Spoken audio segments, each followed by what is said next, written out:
페이지 132쪽 귀뚜라미라는 시를 볼 텐데요. 자, 선생님이 우리 4단원에서 중요한 게 뭐라고 했었죠? 자, 문학작품 속에서 말하는 이가 중요하다고 했지. 그래서 우리 지난주에 동백꽃 배웠을 때 소설은 동백꽃은 소설이니까 소설 속에서 말하는 이는 서술자라고 했고요. 그리고 오늘 배울 귀뚜라미는 글의 갈래가 시예요. 우리 시에서 말하는 이는 화자라고 부르죠. 그래서 오늘은 우리가 화자라는 이 개념에 초점을 맞춰서 공부를 해야 해요. 그래서 여기 보시면 시의 화자가 나와 있죠. 자, 먼저 화자는 시에서 시인을 대신해서 말하는 이를 화자라고 부르죠. 뭐 시적 화자라고도 부르고 화자라고도 부르죠. 혹은 다른 말로 서정적 자라고도 불러요. 세 개가 다 같은 말이야. 시적 화자, 화자, 서정적 자. 두 번째는 자, 시인의 의도와 시의 주제, 그리고 정서 등을 효과적으로 전달하는 역할을 하죠. 그리고 세 번째가 자, 서술자와 마찬가지로 화자에 따라서 시의 분위기나 내용이 다르게 나타나죠. 예를 들어서 화자가 어린 아이일 경우에는 시가 전체적으로 순수한 내용이 될 수 있고요. 자, 네 번째는 자, 표면적으로 드러나기도 하고요. 그 다음에 겉으로 드러나지 않는 경우도 있어요. 자, 겉으로 이제 드러나는 건 소설과 비슷하게 나라는 말이 나오는 거죠. 자, 밑에 정리가 잘 되어 있는데 화자는 크게 이렇게 두 가지 경우죠. 겉으로 드러나는 경우와 드러나지 않는 경우. 자, 먼저 드러나는 경우는 다시 시인과 화자가 일치하는 경우와 일치하지 않는 경우로 나눌 수가 있는데 소설 같은 경우는 소설 자체가 호구적인 문학이다 보니까 소설자와 그 작가가 절대 동일 인물이 될 수 없었죠. 그런데 시는 호구적인 문학이 아니죠. 그러다 보니까 시인과 화자가 일치하게 되는 경우도 생긴다라는 거예요. 예를 들어 자, 우리 옆에 지금 고래를 위하여 라는 시가 나왔는데 시인이 직접 화자로 등장해서 정서를 표현하는 경우예요. 자, 고래도 가끔 수평선 위로 치솟아 올라 별을 바라본다. 나도 가끔. 자, 이때 나가 바로 그러면 시인이 되는 거지. 자, 나도 가끔 내 마음속에 고래를 위하여 밤하늘 별들을 바라본다. 그래서 자, 시인 자신이 시 속에 말하는 이인 이제 나로 등장하는 경우가 되죠. 이럴 때는 시인과 화자가 동일 인물이 되죠. 자, 두 번째는 시인과 화자가 동일 인물이 아닌 경우예요. 시인 자신이 아니라 이제 다른 사람을 화자로 내세워서 정서를 표현하는 거죠. 예를 들어서 엄마야 누나야 강변 살자라고 되어 있는데 지금 보시면 그 시인이 김소월이에요. 김소월은 남자야. 그리고 성인이겠지. 시를 이제 썼으니까. 물론 뭐 어린 아이도 시를 쓸 수 있긴 하지만 자, 그런데 여기 보시면 엄마야 누나야 라고 했으니까 남자인 건 맞지만 아무래도 엄마야 라는 단어를 이제 썼다면 화자는 나이가 조금 어린 소년이 되겠죠. 그죠? 그런데 김소월은 성인 남자이다 보니까 시인과 화자가 일치하다고 보기에는 조금 어렵겠죠. 자, 그리고 두 번째는 화자가 드러나지 않는 경우인데 이럴 때는 나라는 말이 직접적으로 나오지 않아요.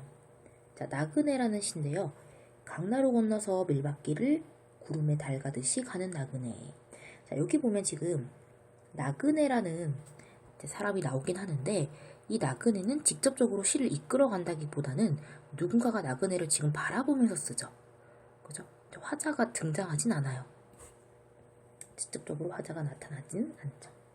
그래서 이런 식으로 크게 화자가 드러날 수도 있고 드러나지 않는 경우도 있고 만약에 화자가 드러난다면 시인과 화자가 일치할 수도 있고 일치하지 않을 수도 있어요. 자, 그리고 화자는 하나 더 써줄게요. 화자는 꼭 사람이 아닐 수도 있어요. 물론 사람인 경우가 가장 흔하지만 사람이 아니라 사물일 수도 있고요. 동물일 수도 있고요. 우리가 오늘 배울 귀뚜라미처럼 곤충이 될 수도 있고요. 아니면 딸기라는 시도 있어요. 그 딸기라는 시는 딸기가 화자야. 과일일 수도 있어. 그러니까 화자는 시인이 설정하기에 따라서 아주 다양하게 존재할 수 있다는 거죠. 여러 가지 경우가 있다는 거 알아두시면 되겠죠. 자, 이번에 이렇게 그럼 화자를 설정했을 때 얻을 수 있는 효과는 어떤 것들이 있을까? 자, 화자는 시인의 대리인으로서 시인이 말하고자 하는 생각, 감정, 주제를 효과적으로 표현하도록 도와주죠. 두 번째, 화자는 자신이 처한 상황을 구체적으로 전달해서 화자가 놓인 시적 상황을 사실적이고 현실감 있게 느끼도록 해줘요. 그리고 세 번째는 화자에 따라서, 화자가 누군지에 따라 시의 분위기나 내용이 달라지기 때문에 그만큼 화자가 중요하다는 거야. 자, 세 번째. 그러면 위에서 말한 시적 상황이란 무엇인가? 자, 작품 속에 화자가 처해 있는 형편, 놓여있는 위치, 처지 이런 건데요. 화자가 시 속에서 겪는 구체적인 상황이에요. 시간적, 공간적 상황도 되고요. 나아가서 심리적인 상황까지 모두를 포함하는 게 시적 상황이에요. 그래서 우리가 시를 해석한다라고 할 때는 첫 번째는 일단 화자를 찾는 것, 그리고 그 화자가 어떤 상황에 놓여 있는가, 이 두 가지. 그리고 세 번째 찾아야 할 게 화자의 태도가 되겠죠. 자, 태도라는 건 화자가 시적 상황이나 바라보는 사람 혹은 대상에 대해서 취하는 자세나 태도라고 하죠, 말 그대로. 그래서 화자의 생각이나 감정이 겉으로 표현된 걸 태도라고 하는데, 헤어진 사람을 그리워하느냐, 어려움을 극복하려는 의지적인 태도냐, 전체적으로 긍정적이냐, 부정적이냐, 그죠? 이런 식으로 나눌 수가 있죠. 그 다음에 어조는 화자가 시 속에서 사용하는 목소리, 말투, 그래서 시의 분위기나 화자의 태도를 드러내는 게 어조죠. 보통 태도를 우리가 어조로 판단을 하는 거죠. 그죠? 그래서 예를 들어서 대화하는 어조냐, 독백은 혼잣말이죠. 자, 즐겁고 긍정적인 어조냐, 아니면 포기하고 단념이라는 건 이제 마음을 접는다는 얘기죠. 그냥 비판적인 어조냐, 아니면 대상을 차갑게 비우는 듯한 어조냐, 대상을 차분하고 담담하게 관찰하는 듯한 어조냐, 대상을 훌륭하다고 찬양, 여기 예찬이 되는 거죠. 예찬하는 어조냐, 등등등 여러 가지 어조가 있을 수 있죠. 그래서 우리가 시를 해석한다는 건 여기 나와 있는 화자나 시적 상황, 그다음에 그 시적 화자가 취하는 태도, 이런 것들을 전체적으로 다 고려를 해서 해석을 한다는 거기 때문에 아무래도 쉽지는 않겠죠. 그래서 오늘 우리가 이제 중요시하게 여겨야 될 건 바로 여기 화자예요. 특히 화자에 대해서 꼭 알고 이제 넘어가도록 합시다. 자, 그럼 옆에 동영상 잠깐 멈추고 네 문제를 풀고 다시 재생을 하세요. 1번에 화자에 대해서 OX 문제인데요. 1번, 시 속에서 시인을 대신하여 읽는 이에게 시의 주제나 정서 등을 전달하는 역할 맞죠? 그 다음, 시인과 시적 화자는 반드시 일치하는 건 아니죠. 이런 말 조심해야겠죠. 자, 모기에서 시의 화자를 찾았으래. 저렇게 많은 중에 별 하나가 나를 내려다본다. 자, 나라는 말 나오면 화자가 되죠. 정답은 나죠. 자, 화자의 역할로 보기 어려운 것은 했어.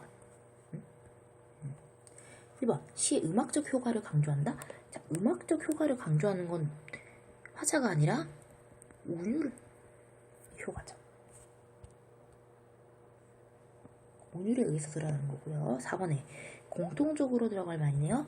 자, 시의 화자는 시에서 정서나 생각을 전달하며 일정한 목소리나 말투를 유지하는데, 자, 말투가 바로 뭐다? 어조가 되죠. 분위기를 형성하는 데 중요한 거 어조가 되죠. 됐나요? 자, 그러면 우리 옆에 페이지 본문으로 들어가 볼게요. 자, 오늘 배울 시는 나이덕 귀뚜라미라는 시야. 먼저 한번 읽어보자. 자, 귀뚜라미. 높은 가지를 흔드는 매미 소리에 묻혀 내 울음 아직은 노래 아니다. 차가운 바닥 위에 토하는 울음. 풀리웠고 이슬 한 방울 내리지 않는 지하도 콘크리트 벽 좁은 틈에서 숨막힐 듯. 그러나 나 여기 살아있다.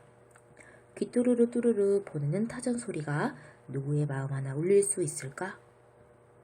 지금은 매미떼가 하늘을 찌르는 시절.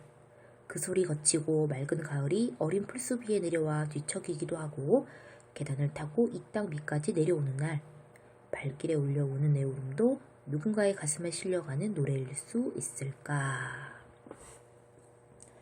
자, 딱 봐도 화자는 누구?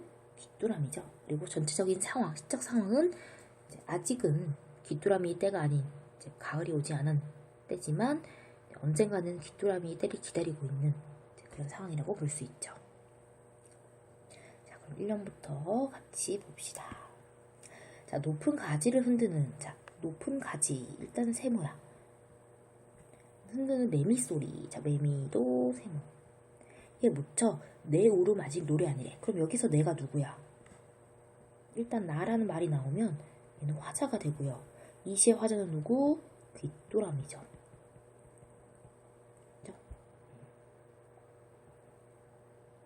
자, 그리고 위에 이제 세모 친 것들은 그러면 지금 여기 세모 친 것들은 누구와 대조가 돼요? 귀뚜라미와 대조가 되죠. 이런 걸 대조법이라고 불러요. 반대가 된다는 얘기죠. 그죠? 소리에 묻혀 있다고 했으니까. 그리고 아직 내 울음이 노래가 아니다 라고 했으니까 지금 화자인 귀뚜라미가 원하는 건 뭐야? 노래가죠. 노래를 부른다는 거야.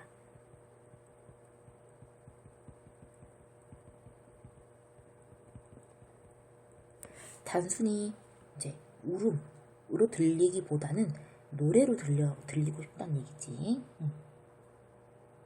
자, 그리고 또 하나가 지금 화자를 귀뚜라미로 설정했다는 것 자체, 그리고 나라는 말을 우리 사실 사람한테만 붙일 수 있는 인칭 대명사죠. 그래서 화자를 귀뚜라미로 설정했다는 것 자체가 의인법이 되죠. 그래서 1년은 이제 매미 소리에 묻힌 귀뚜라미의 울음에 대해서 얘기를 하고 있고요. 2연에 자, 차가운 바닥 위에 토하는 울음, 풀잎 없고 이슬 한 방울 내리지 않는 지하도 콘크리트 벽 좁은 틈에서 숨 막힐 듯. 자, 지금 보면 전체적으로 다 여기 지금 세 줄이 여기 네 줄까지요. 그 귀뚜라미가 처한 상황이죠. 그죠? 밑에 네 줄을 볼까요?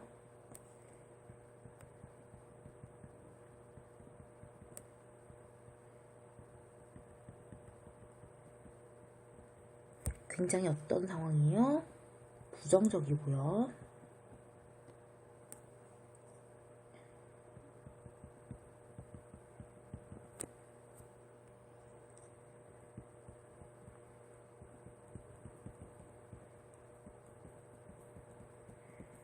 어려운 삶의 공간에서 살고 있다고 볼 수 있죠.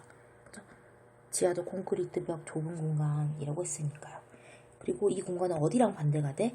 위에 나와 있는 매미가 사는 높은 가지와 반대가 되는 공간이라고 볼 수 있죠. 그죠? 자, 그러나 우리 이 그러나라는 이 접속사는요. 앞과 뒤가 어떻게 돼요? 반대가 되잖아. 이런 걸 이제 역접이라고 하는데 앞뒤가 반대될 때 쓰는 접속사죠. 앞에가 부정적이었잖아. 그럼 뒤는 당연히 어떤 내용이 나오겠어? 긍정적인 내용이 나오겠죠? 나 여기 살아있다 라고 있잖아. 그리고 앞에가 이제 부정이었으니까 뒤에 여기 살아있다 라는 건 앞에 이렇게 부정적인 내용이 나왔지만 나는 그래도 살아가겠다 하는 의지를 보여주죠. 간절한 귀뚜라미의 의지가 담긴 그런 부분이죠. 그 다음에 자, 귀뚜루루 뚜루루 보내는 타전 소리가. 자, 귀뚜루루 뚜루루 요거는 우리 이런 걸 뭐라고 하지? 소리를 나타낸 거잖아. 이건 여기서 앞에다 쓸게요. 얘는 귀뚜라미의 울음소리를 나타냈기 때문에 우리 소리를 글자로 나타낸 걸 의성어라고 부르죠. 그리고 소리이기 때문에 청각적 심상이죠.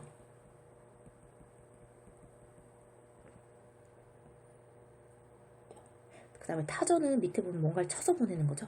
타전 소리가 누구의 마음 하나 울릴 수 있을까. 그래서 이어는 어렵고 힘든 상황이지만 뭐를 잃지 않아요? 소망을 잃지 않고 있는 귀뚜라미의 모습이죠. 여기 살아있다라고 의지가 담겨있잖아. 그 다음에 자, 지금은 매미떼가 하늘을 찌르는 시절. 자, 지금은 매미가 활동을 한대. 그러면 계절적 배경이 언제야? 매미는 여름에 활동하죠? 여름이네요. 근데 이제 귀뚜라미는 보통 가을에 활동하는 곤충이기 때문에 아직은 귀뚜라미의 시절이 아니란 얘기죠. 자, 그 소리 거치고 맑은 가을이, 그러니까 여기 나와 있는 가을이 바로 위에 나와 있는 여름과 대조가 되는, 즉 이 가을이 바로 그 귀뚜라미가 기다리는, 그죠? 귀뚜라미가 기다리는 계절이고요. 혹은 기다린다는 얘기는 귀뚜라미의 소망이 이루어진다는 얘기죠.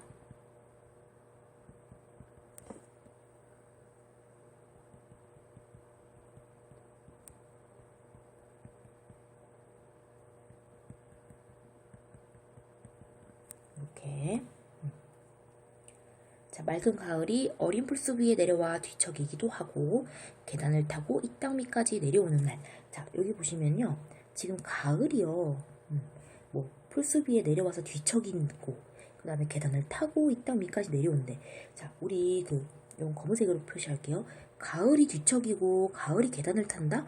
요거는 말이 안 되잖아. 가을은 사람이 아닌데 어떻게 뒤척이고 계단을 탈 수가 있어? 말이 안 되죠. 여기 노란색으로 표시한 요 부분은 이제 계단을 사람처럼 표현했잖아. 계단이란다. 가을을 사람처럼 표현했죠.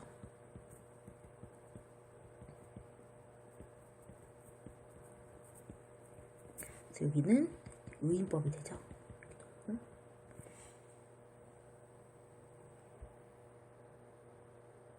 다음에 자, 발길에 울려 우는데 울음도 누군가의 가슴에 실려가는 역시 노래일 수 있을까. 마지막도 이제 결국 귀뚜라미의 소망이라는 건 뭐야? 누군가의 가슴에 감동. 자, 가슴에 실려가는 노래라는 건 이제 감동을 주는, 그렇죠? 그런 노래를 부르고 싶다. 그런 존재가 되고 싶다를 소망하고 있죠. 됐나요? 자, 그리고 또 하나 여기 파란색으로 이건 표시를 해볼게요. 마지막에 보면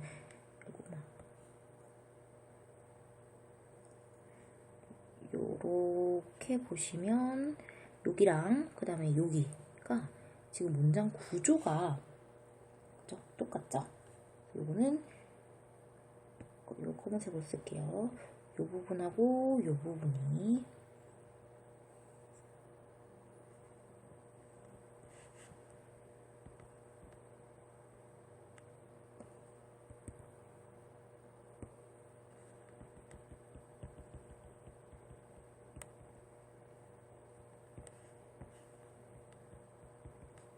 이런 걸 이제 의문형 문장이라고 부르지.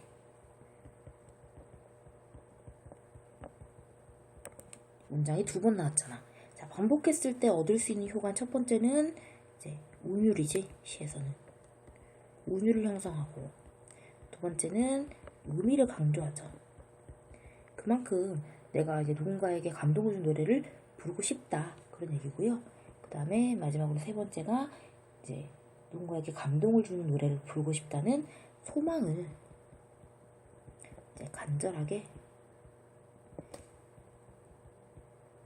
표현한 그런 부분이라고 볼 수 있겠죠. 그래요. 그래서 뭐 크게 어려운 내용의 시는 아니었어요. 귀뚜라미의 이제 어떤 그런 소망을 다룬 그런 내용의 시였죠. 자, 그럼 역시 옆에 동영상 잠깐 멈추고요. 빈칸 채운 다음에 다시 재생을 해보세요. 자, 이 시의 화자는 누구죠? 귀뚜라미, 즉 나가 되고요. 시적 상황은요. 아직은 여름이죠. 가을이 안 왔고요. 여름의 차가운 바닥에서 힘겹게 노래 아니고요. 아직 울음을 토해내고 있죠. 자, 화자는 자신의 울음이 다른 사람에게 감동을 주는 노래가 되기를 소망하고 희망하고 있고요. 자, 표현법은 자, 일단 화자를 사람이 아닌 귀뚜라미로 이제 설정을 했고요. 귀뚜라미. 그 다음에 가을이 어린 풀숲 위에 내려와 뒤척이고 계단을 타고 내려온다. 맑은 가을. 이 두 부분에 이제 실린 표현법은 사람이 아닌 대상을 사람처럼 표현한 의인법이 쓰였죠. 그 다음에 대조법도 쓰였는데요. 매미는 여름에, 그렇죠? 가지에서 큰 소리를 내는 존재고, 귀뚜라미는 여름의 차가운 바닥에서 약하게 울면서 가을을 기다리는 존재죠. 그래서 매미와 귀뚜라미가 처한 상황을 반대되게 표현하는 대조법을 사용했고요.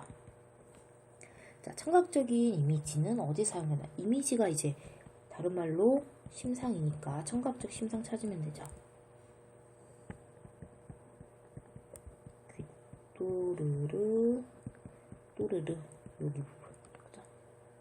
그래서 울음소리를 흉내내는 부분. 그래서 소리를 흉내내는 의성어랬죠. 소리는 의성어, 모양은 의태어. 사용해서 대상을 구체적이고 선명하게 표현을 하는 그런 효과가 있죠. 넘겨볼게요. 학습활동 핵시코코. 자, 이 시에 이제 화자, 즉 나는 우리 방금도 봤지만 나는 귀뚜라미 고요. 계절은 아직은 여름. 장소는요. 지하도 콘크리트 벽 좁은 틈. 처지는 어렵고 힘든 상황이에요. 그 다음에 왼쪽에 울음부터 채워볼게요. 울음은 높은 가지를 흔드는 매미 소리에 묻힌 울음이고요. 그 다음에 차가운 바닥 위에 토하는 울음이고, 그다음 발길에 눌려오는 울음이죠. 노래는요. 누구의 마음 하나 올릴 수 있는 노래, 누구의 가슴에 실려가는 노래. 자, 그래서 화자가 내 울음이 아직은 노래가 아니다라고 말한 이유는, 자, 화자가 1년에서 내 울음 아직은 노래 아니다 라고 말한 건 여름에는 매미떼가 우는 소리 때문에 이제 내 울음이 노래가 되어서 사람들에게 전해지지 않기 때문에 그렇게 말을 한 거고요. 사연에 누군가의 가슴에 실려가는 노래라는 구절을 중심으로 화자가 말하고자 한 바는 무엇일까? 자, 얼른 가을이 되어서 사람들의 마음에 무엇을 주는? 감동을 주는 노래를 들려줄 수 있는 존재가 되기를 바라고 있다. 이번에 화자가 시에 미치는 영향. 이 시의 귀뚜라미를 보고 떠오르는 사람 생각하기. 예를 들어 지금은 힘들지만 사람들에게 감동을 주는 아름다운 시를 쓰는 시인이 생각나. 아니면 힘든 처지에서도 꿈을 잃지 않고 소망을 위해 노력하는 사람이 생각나. 자, 목소리가 큰 사람들의 말이 다른 사람들의 말을 덮는 세상에서 진실한 목소리를 내는 사람이 생각나. 자기가 노력한 것에 대해 열매를 맺고 싶은 사람이 생각나. 등등등등. 그다음에 넘어가서 자, 떠올린 사람을 화자로 설정해서 모방시를 썼을 때 달라지는 분위기나 느낌 정리하기. 자, 귀뚜라미에서는 한여름 차가운 콘크리트 벽 좁은 틈에서 가을을 기다리듯 귀뚜라미의 절실함이 느껴지는데, 귀뚜라미를 읽고 떠오르는 사람을 이제 화자로 쓴 시는 화자의 처지가 조금 더 사실적이거나 아무래도 사람을 주인공으로 하면, 화자로 하면 직접적으로 드러나는 효과가 있죠. 그 다음에 그래서 귀뚜라미를 화자로 내세웠을 때 얻을 수 있는 효과는요. 자, 가을을 기다린다고 이제 사람이 하는 것보다 귀뚜라미가 가을을 기다린다고 하면 그 까닭을 직접 말하지 않아도요. 곤충은, 귀뚜라미는 원래 가을에 활동하는 곤충이니까, 그죠? 금방 이해할 수 있고, 아니면 더 절실한 느낌을 받을 수 있죠. 두 번째는, 자, 가을이나 울음 등의 시어뿐 아니라, 시어는 시에 쓰인 단어를 시어라고 하죠. 그 다음, 시적 상황 전체에 비유적이고, 자, 비유는 빗댄 거죠. 직유나 은유 이런 거요. 그 다음, 상징적인 뜻이 생겼기 때문에 다양한 의미로 우리가 해석을 할 수 있고요. 그 다음, 시인의 정서나 소망이 문학적이고 사람보다 곤충이 하기 때문에 조금 더 감동적으로 전달될 수도 있죠. 그리고 소외받고 어려운 처지에 있는 사람들의 공감을 불러일으킬 수 있다는 것, 이런 것들 얘는 잘 알아두세요.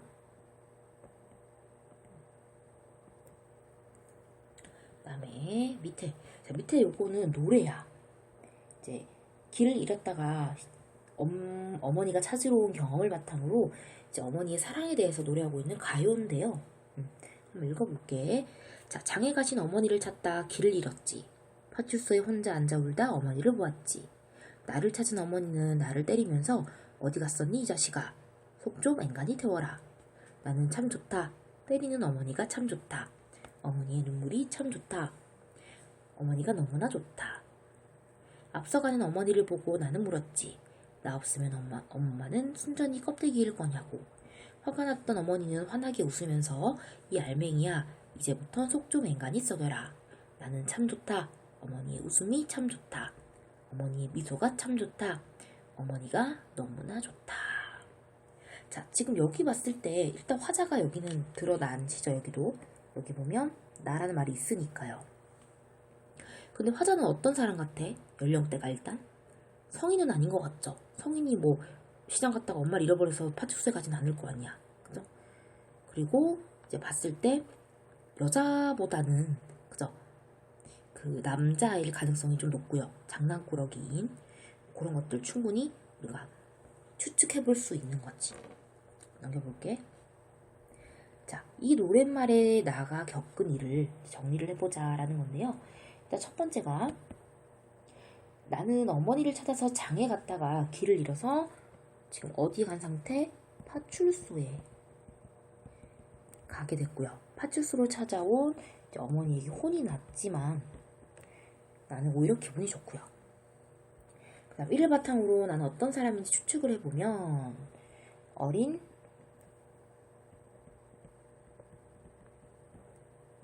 이긴 하지만 말투가 능청스럽고 나름대로는 뭐 철이 있는 것 같아서 초등학생 정도의 아이처럼 느껴지고요. 여학생이기보다는 아무래도 아까 말했듯이 남학생일 것 같은 느낌이 들어요. 자, 이 노랫말에서 어린아이, 즉 성인이 아니라 아이를 화제로 내세웠을 때 얻을 수 있는 효과는 어머니가 보고 싶어서 장으로 찾으러 가거나 길을 잃고 파출소에 앉아서 울고 있는 등의 상황을 이제 마음에 와닿게 전할 수 있지. 성인이 그러면 이상하잖아. 그죠? 또 어머니의 사랑을 의심 없이 믿으며 어머니에게 순수하고 온전한 애정을 가지고 있어서 꾸지람을 듣는 상황도 밝고 경쾌하게 표현하는데 이제 어린 화자가 적절하다고 볼 수 있겠죠. 밑에 자, 화자에 따라 달라지는 시의 분위기. 제목 무지개. 진이가 전학을 간다. 눈물이 글썽글썽. 진이의 눈 속에 무지개가 떴다. 짧은 시예요. 자, 지금 봤을 때 이제 진이라는 친구가 전학을 가나봐. 그리고 지금 진이의 눈 속에 무지개가 떴다고 했으니까 진이의 상대방에 있는 사람이 시의 화자가 되는 거죠. 그죠? 그래서 화자는 진이가 전학을 가는 장면을 바라보고 있는 사람이고요. 자, 시의 느낌을 전달하는데 적절한 화자와 그렇게 생각한 까닭 정리하기. 적절한 화자는 진이의 친구가 되겠죠. 그 이유는 화자는 전학을 가는 상황의 슬픔을 잘 표현할 수 있어야 하죠. 그죠? 따라서 진이와 헤어지는 것이 이제 슬픈 그런 친구가 이제 화자가 됐을 때 가장 슬픔을 잘 표현할 수가 있겠죠. 됐나요? 자, 일단 그러면 여기까지 문제를 앞에서부터 다 쭉 풀어서 다시 재생을 해보도록 하세요. 앞에서부터 다 푸시면 돼요. 1번. 자, 이 시에 나에 대한 설명으로 적절하지 않은 것은 했어요. 귀뚜라미에 대한 설명이죠. 몇 번? 5번이죠. 실려가는 노래를 부르고 있는 게 아니라 부르길 소망하는 거니까 아직은 여름이죠. 2번에 울음의 함축적인 의미 가장 알맞은 것은 몇 번? 울음, 노래 아니고 울음이니까 5번이죠. 3번에 이 시에서 전하고자 하는 화자의 소망 몇 번? 아니 몇 번이 아니라 뭐라고 쓰면 돼? 자신의 울음이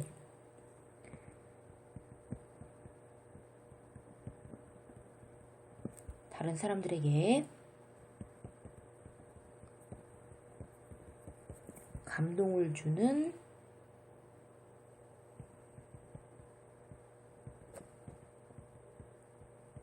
노래가 되기를 바란다, 소망한다. 이렇게요. 4번에 자, 이 시의 귀뚜라미를 보고 떠올릴 수 있는 사람으로 적절하지 않은 거예요. 이거 몇 번이죠? 정답 1번이죠. 기회를 맞은 사람은 안 돼. 아직은 기회를 맞지 않았잖아, 귀뚜라미는. 그죠? 그렇기 때문에. 그죠? 소망하고 기다리는 그런 사람이 적절하겠죠. 5번에 이 시의 화자를 귀뚜라미로 설정했을 때 얻을 수 있는 효과가 아닌 것은 이에요. 정답 몇 번? 정답은 3번이죠. 왜곡할 수 있다? 이건 아니고요. 5번에 어머니가 참 좋다의 화자를 바르게 추측한 것. 6번. 정답은 1번. 능청스러운 성격의 어린 아이. 다음 7번에 기억. 요거 문제 요거 있었어요. 기억과 대조적인. 자, 기억은 껍데기. 그럼 껍데기의 반대가 뭐예요? 여기 나와 있죠. 알맹이. 그 다음에 8번에 어머니가 참 좋다 해서 화자가 말하고자 하는 바로 가장 적절한 것. 그러니까 결국 주제를 찾으라는 얘기죠. 정답은 5번. 9번에 빈칸에 알맞은 말을 쓰래요. 자, 이 시의 화자는 진이의 친구로 설정하면 전학 가는 상황에 슬픔을 더 잘 드러낼 수 있죠. 10번. 보기의 화자를 바꿨을 때 이 시의 화자를 보기처럼 효과로 알맞은 것은 나는 오늘 저녁 간다. 그러면 화자가 이제 진이로 바꾼 거지. 그죠? 그랬을 때 알맞은 건 몇 번일까요?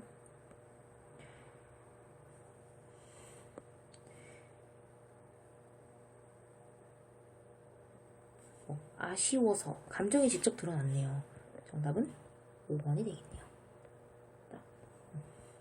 자, 넘어가서 여기 같이 채워볼게요. 여기는 자, 이 시의 제재. 제재라는 건 우리 요리로 따지면 재료예요. 그 중에서도 가장 중요한 재료가 뭐냐는 거지. 귀뚜라미죠. 시를 썼을 때 빠질 수 없는 가장 중요한. 자, 특징 첫 번째는 대상을 전체적으로 다 의인화하여, 그죠? 귀뚜라미 시선에서 주제를 표현했고요. 다른 대상, 즉 매미와의 대조를 통해서 화자의 처지를 드러냈고요. 2, 3년 전부 둘 다 의문형 문장으로 끝났죠. 그래서 의미 강조, 운율 형성. 자, 1년은요.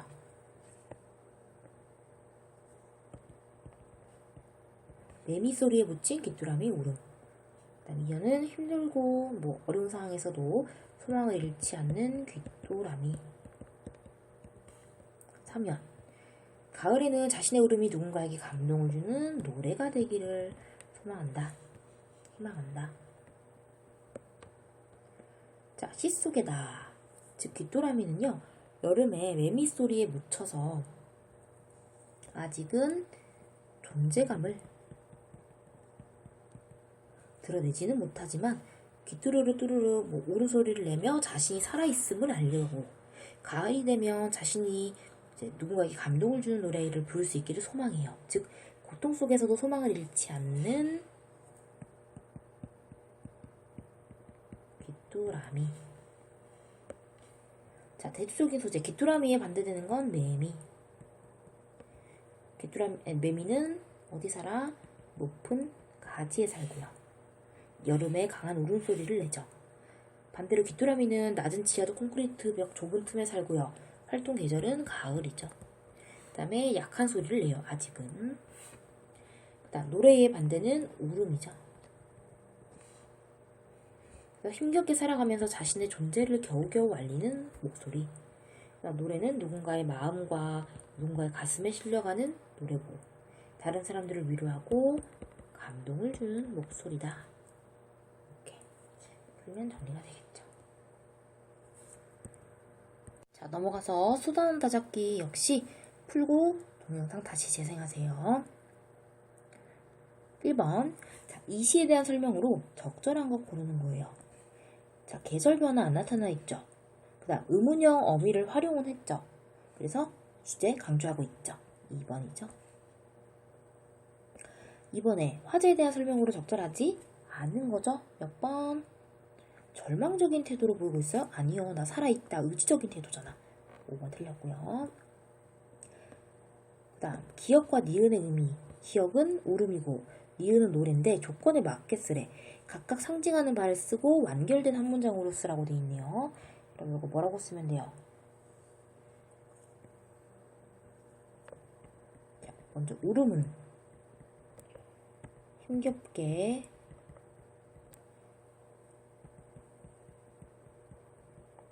살아가는 존재가 내는 생존의 소리이며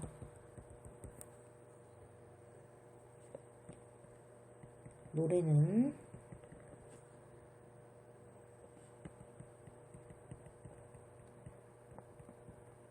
다른 사람에게 감동을 주는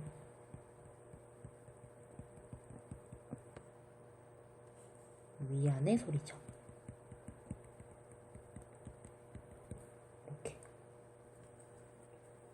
그 다음에 자, 디귿의 표현상 특징. 자, 디귿은 요거 뭐죠? 의인법 고르면 되죠. 그럼 몇 번? 1번. 그죠? 자, 요거 일부분을 통해서 전체를 나타내는 걸 대유법이라고 부르고요. 그죠? 그 다음에 감탄사를 통해서 나타내는 건 영탄법. 그 다음 정반대로 표현하는 건 반어법. 모순된 표현. 역설법이죠. 자, 노랫말에서 화자를 이렇게 설정한 이유를 조건에 맞게 쓰래. 어린아이로 설정한 효과를 한 문장으로 쓰시오. 그럼 뭐라고 쓰면 돼? 시의 화자를 어린아이로 설정하여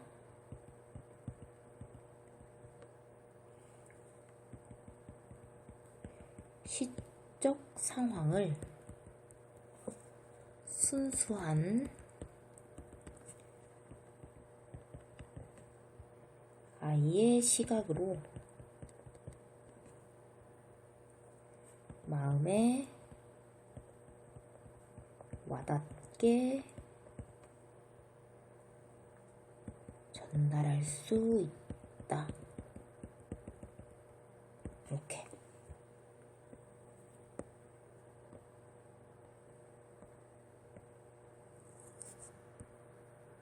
됐나요? 자, 그래서 오늘 일단 수업은 여기까지고요. 그 다음에 여기 페이지 162쪽부터 168쪽까지를 풀어서 다 푼 다음에 여기 인증샷을 찍어서 선생님 카톡으로 보내주세요. 알겠죠? 언제까지? 이번 주까지.